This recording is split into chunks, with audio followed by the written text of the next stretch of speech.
It's time for spoiler talk with Dune Part 2. And I'm excited! There's so much for us to go over. Not only the incredibly cool things that happen in the movie, but the meaning behind them. Because Dune, I think especially Part 2, is an intellectual blockbuster. Part 1, I enjoyed aspects of Part 1 quite a bit. But this one is... as I said before, this is the Batman Begins to Dark Knight blow-up. And some of you like to be contrarian, by the way, and be like, I preferred Batman Begins. And that's awesome, you do you. But pretty much everybody on the face of the earth preferred The Dark Knight. All right, so in fact, I wrote my notes for this spoiler review while listening to the Dune Part 2 soundtrack, already available. And it was quite the thrilling experience. That Hans Zimmer boy, when he cooks... he's still the goat. In fact, this is a whole movie of goats. Some of them are baby goats, just getting started, but goats nonetheless.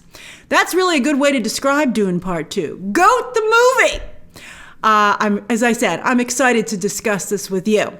So yes, welcome to my spoiler review for Dune Part 2. And where I want to start is with the things that I liked most about the second film. The incredible action sequences, and the evolution of Paul Atreides into, in my opinion, a very memorable Hollywood sci-fi character. I know some of you have already been on the Paul Atreides train for quite a while because you've read the books, etc. But for many of us, this is our first introduction to the character. And so when you guys made a big deal about him in the first movie, I think a lot of us were like, I like Timothee Chalamet, and he looks, his hair certainly is, very wavy in the wind, but, it's pretty good. However, now I'm like, yes, Paul Atreides is, I think, one of the great sci-fi characters in the movie space. And I think that's certainly an important accomplishment.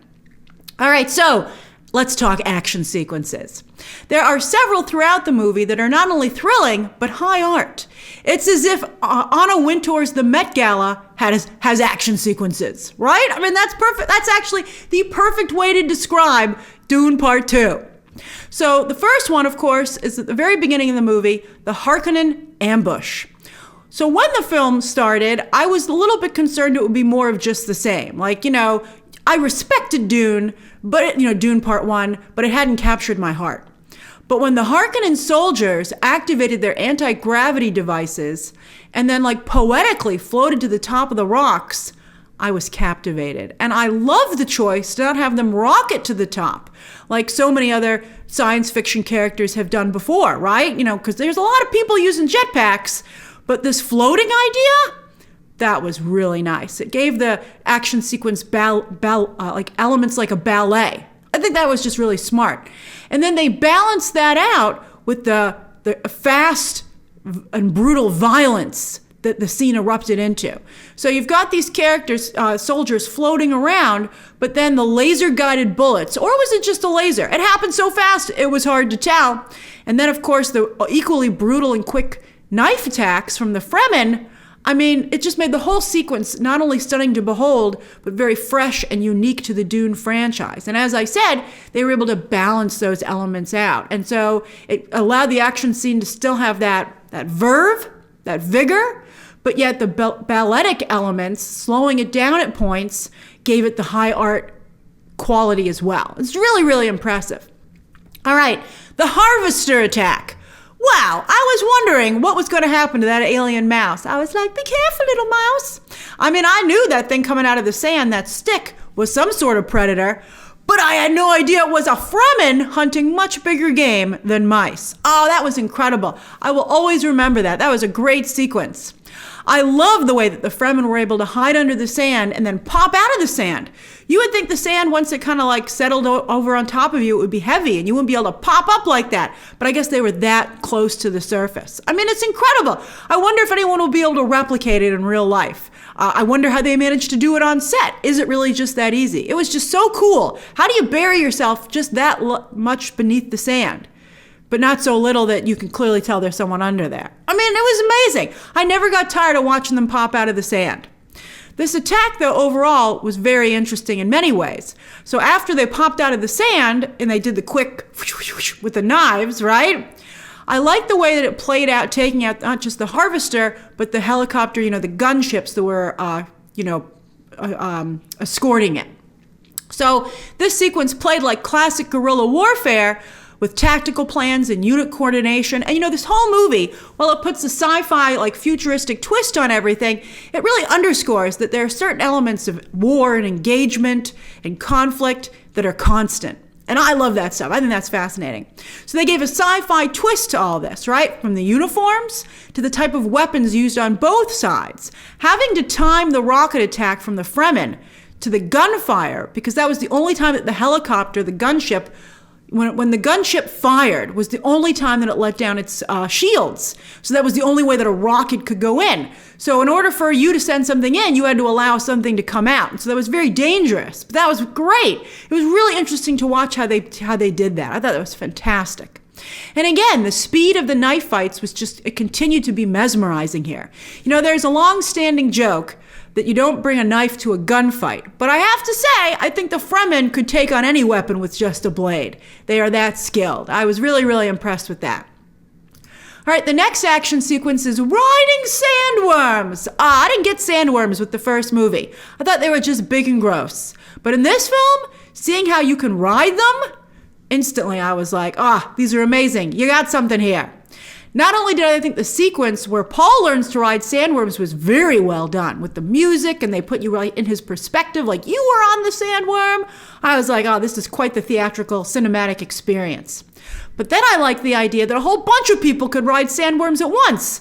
So you don't just use sandworms to go into battle, but they're transportation, like a bus in some ways. I thought that was really funny and interesting. Like when they had that shot with the whole group up there, and then Reverend Mother Jessica was in a wicker basket to protect her from the elements. I was like, this is amazing. I mean, I guess there is a lot of surface area on a sandworm, but it was funny how many people they could get up there. I was like, this is like really cool. I mean, to be able to harness that kind of power and speed really did seem intoxicating. And I feel if they want to create a Dune experience, right, for theme parks or something, riding a sandworm would be a pretty cool choice. And I think it would be doable to potentially replicate in virtual reality and stuff like that. It was, because they almost perfectly replicated it in the theater alone. Like for anyone who sees this in 4DX or something like that, you might probably get even closer to the experience. All right, then the Gladiator Tournament. This one obviously stands out, not just because it introduces a new character, but also because it has a very different visual palette, and that it surprisingly serves as an introduction into Harkonnen culture. Wait till we talk about this. So the black and white coloring obviously is a nod to how Harkonnens see the world. There is no nuance, and violence reigns supreme. Very harsh, delineations in a black and white scenario. But also we learn that Fayed Rautha is meant to fight drugged opponents for an easy win. So we see that it is a ruthless world filled with propaganda, with the Baron and his extended family willing to use not just violence, but also lies to hold on to power. Which is interesting. For a black and white, I guess they present things as a black and white. I love that even more. It's presented as a black and white scenario, but in fact it still is the sea of gray. And you have to look closer. I think that's really great. However, of course, we discover, or Fayed Rautha discovers, that one of the prisoners is not drugged. And Fayed Rautha realizes that that's his uncle's way of testing him. It could be considered an assassination attempt, but I think the bottom line is that if Fayed Rautha fails that test, he dies. And clearly the Baron is okay with that because he, implemented the test. But Fayed Rautha doesn't fail, which I think is meant to establish early on that he has genuine fighting skills for when he later takes on Paul. I also really liked how they developed a different type of firework for the Harkonnens, like exploding ink. I was like, that's really neat to think of going that far. Usually it's like, look how long fireworks have been around or something like that. Or they still have fireworks. But here you were like, that's a new one. I love it. All right, and I wonder if you could even try and accomplish that in real life. It was just so cool. Maybe someday. All right, Family of Monsters. It's not an action sequence, but I want to take a detour to discuss the Harkonnens. Because to me, I found this I found the whole movie fascinating. All right, so I felt that in the Harkonnen scenes, like these scenes with the gladiator arena and then the celebration afterwards, but also when you include in the brief scenes where you see how the Baron and Fayed Rautha get their, let's say, kicks, right? Particularly the screams from the Baron's chamber with everyone horrified, waiting to go in, and then they rush in because they feel they can enter, and then there's a quick shot of perversely twisted, broken, and dead bodies in a corner. You can't even tell what gender they are. I thought it was very effective. I thought, again, a really good example of how less can be so much more, because you allow the audience to fill in the blanks with their imagination. But you have to set it up just right, and Denis Villeneuve did it perfectly. So that was amazing. And so I felt that we really got a sense throughout all these scenes, we got a sense of the Harkonnen culture. Sure, it was still violently depraved, but there began to be a logic to it. And I guess it makes sense to harmonize the Harkonnen because Paul learns that he's part Harkonnen, right? His mother, Jessica, in turn, it turns out, is the Baron's daughter, because the Bene Gesserit is so obsessed with preserving bloodlines. Jessica was part of that program, and she preserved the Baron's bloodline. So the Harkonnen might be monsters, but they're also family.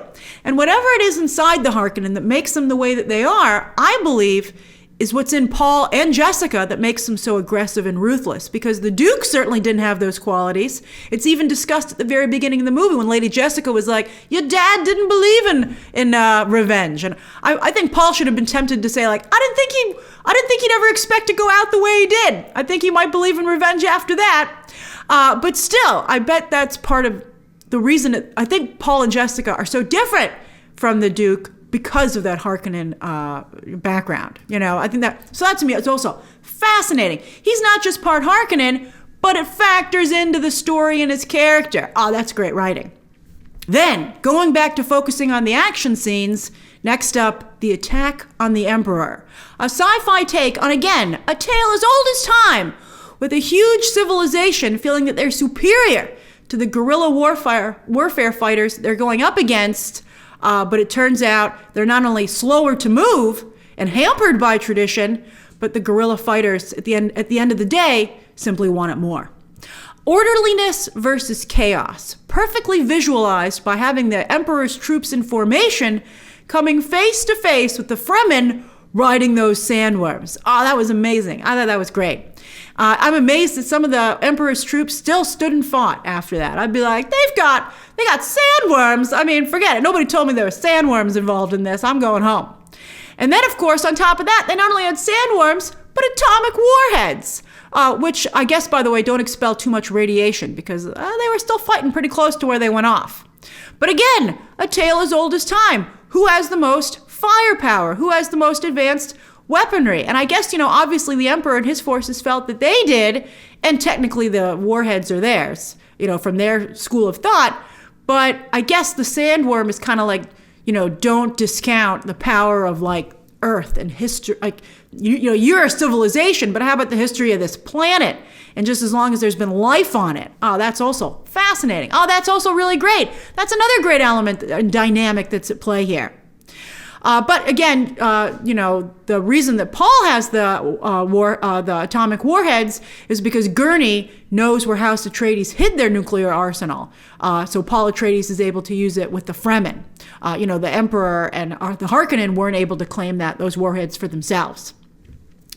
Unfortunately, Hollywood has often portrayed outside forces, unless the Americans are those outside forces, as, quote unquote, less than. And what makes Dune Part 2 so interesting to me is that when Paul Atreides strides into the Emperor's throne room, his face covered, yet still, and perhaps because of that mystery, he still radiates leadership, power, and myth. Myth can be so powerful on its own, as this movie shows. And you could instantly tell that this man and his Fremen forces were formidable and definitely worthy of not just taking on the Emperor, but worthy of defeating him. The fact that they made the orderliness versus the chaos, the large immobile civilization versus the very light on their feet guerrilla warfare fighters. The fact they were able to make these two forces seem equal, if not maybe it was depending on the circumstances who would win out. That was, I think, something very fresh to see in popular culture. So I thought that was incredible. And also, of course, when Paul killed the Baron, again, so quickly, so calmly, so matter of fact, a monster who up till that point had seemed bigger than life, even after the Emperor had tried to kill him. And the Baron was, climbing up the stairs. He still seemed like this monster who just could not die. But yet Paul, who had also turned himself into a myth, killed the myth of the Baron, right? Because he was able to kill him so intimately, calling him grandfather, taking the mystery out of him. That he wasn't this monster who was just literally floating. He was, out there on his own. He'd been brought down to the earth. He'd been named. He'd been identified. He'd been tied down and connected to everyone around him. He was at the end, at his very end, still very human. There's more with the Baron much further down the line. And more on Paul in a moment. But first, I want to finish out talking about the action sequences. So, of course, there's the duel, the iconic moment from the trailers. But I respect Denis Villeneuve and his team immensely for having the guts to make this a very quick fight. A lot of movies would have stretched this out to be a very ornate, and that's fine too. I love a long action sequence. Look at the success of the John Wick franchise. But this was fast, which made it seem more real. And also what made up for it, again, we're talking about balance. It was fast, but it was also beautifully choreographed and brutal. Like, sure, Paul won, but not before he got stuck with not just one, but two massive blades. I mean, I'm amazed that he didn't bleed out when he pulled those swords out. Kudos also to Chalamet and Butler for carrying out the fight choreography so well. Again, a very incredible mix of action and art. All right, now let's talk Paul Atreides. I finally see it, an incredible character. But at first, with the first movie, I did feel, as I said, it was a bit like stop trying to make Paul Atreides happen. He seemed almost like a classic Disney princess, a regal, likable character for sure, but, wide-eyed, innocent, who things largely happened to. He had no agency.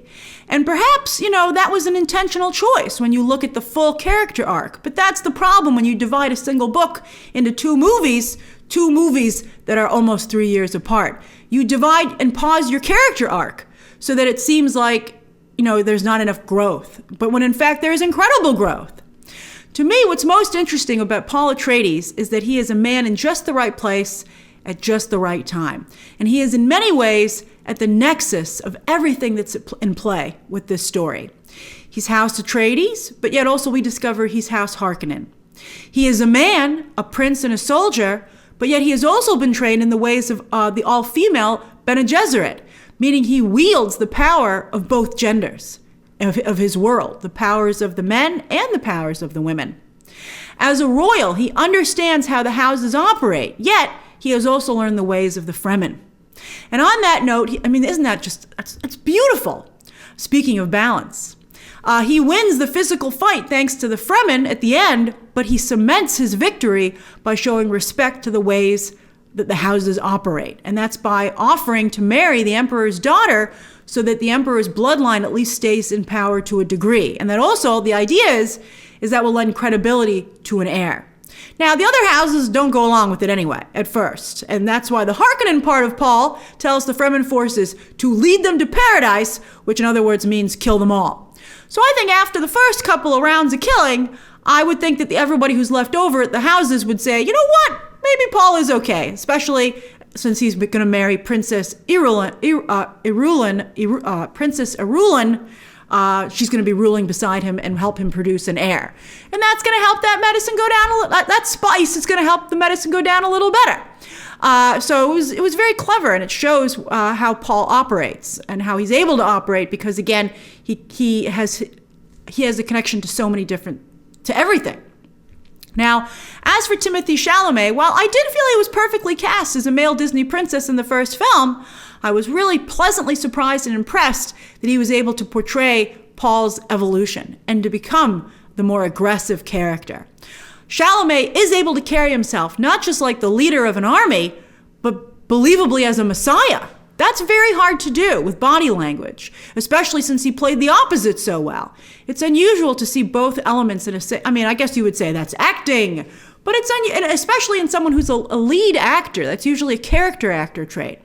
It's very, very impressive. I was just really impressed. As soon as you saw him, you were like, oh yeah, that guy is in charge. He didn't even have to say anything. Now, speaking of the Messiah, this is also to me fascinating. Now, is Paul Atreides the Messiah? That's, of course, the big question. I know a lot of you who are fans of the books insist that he is not. And that's the whole point of the books. But I feel this movie, and I'm curious to see what Denis Villeneuve's reasoning is behind this, because he's not done yet. He says he wants to make Dune 3. But I feel this movie did an excellent job of saying that maybe he is the Messiah. I thought that at the end it became awfully convincing. And I'm curious how you feel about it. To me, what made me be like, oh, damn, maybe Stilgar's onto something, was when it was Chani's tears, because she was actually, her Fremen name was Desert Spring. And the prophecy had said that the Messiah will only be brought out of his sleep, from taking the water of life, by the tears of like the Desert Spring. And it was Chani's tears, and it worked. It worked. Now, Lady Jessica, I would totally think she would just be lying there, totally awake, but pretending to be asleep until Chani came over and gave the tears. But I don't think Paul would fake that, especially not with Chani. So it made me feel that was true. And I was like, well, maybe he is the Messiah. And maybe Denis is taking a position that it's both.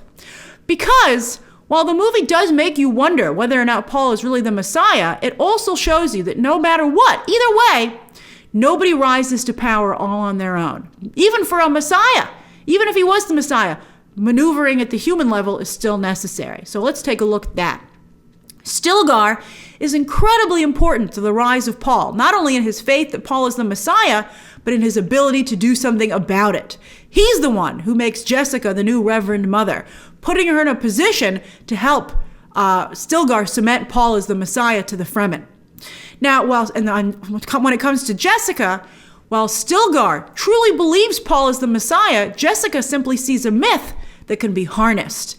And she sees a lot more after she drinks the water of life, by the way, to become the new Reverend Mother for the Fremen. And when she drinks that water, it awakens the mind of her unborn daughter, who she can now speak to while her daughter is still in the womb. And that is certainly unique to Dune.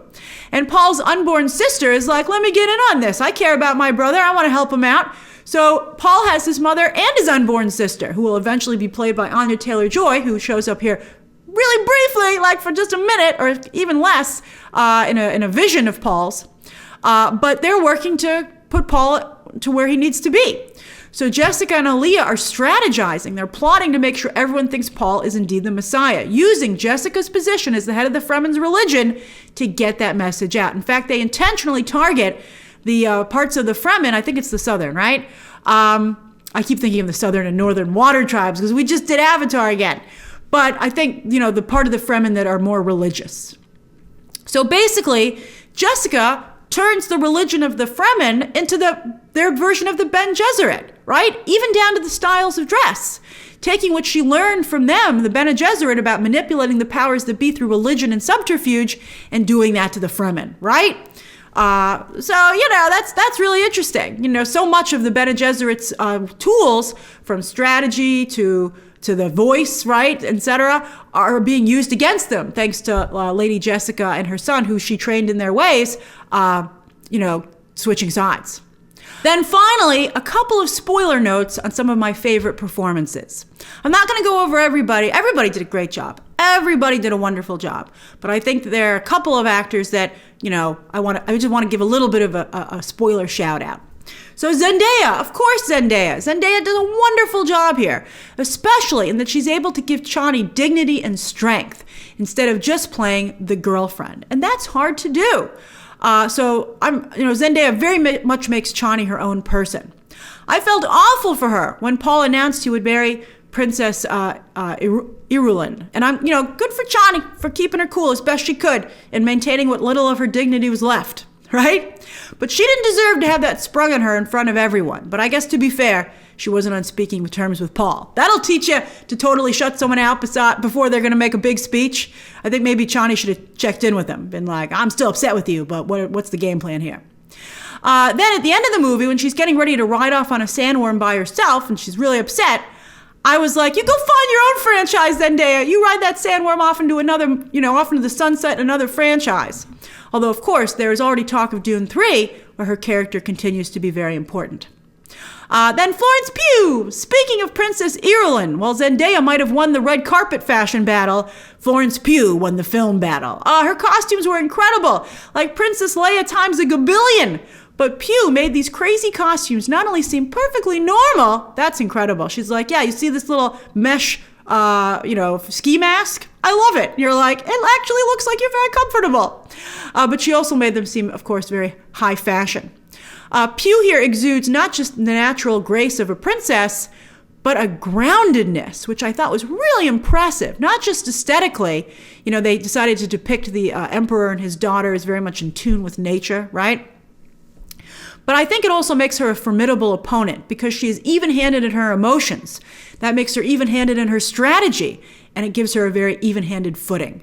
And we discover, of course, that she has been trained by the Bene Gesserit. But I thought she was great. I really loved what they did there. Austin Butler, again, ever since I saw him in Elvis, that's all I've been able to see him as. Shades of Elvis.